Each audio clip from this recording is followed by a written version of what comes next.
Hi, it's Marianne and I'm back at my scrap desk. Today I'd like to show you a card from start to finish. My last video tutorial was using an old stamp. This time I'm going to use a new stamp set that I have.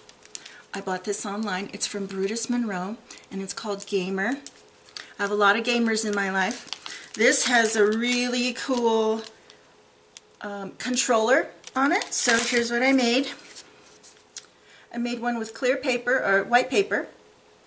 Came up pretty good. So I thought of pattern paper, and I love that look, so that's what I'll be showing you in the video today, the pattern paper. I wanted to let you know that you could click like if you like my video. Also leave me some comments below because the question of the day is cat or dog. Would you like to see my next card from start to finish have cats or dogs? Please subscribe. And thanks for watching. We'll see you next time.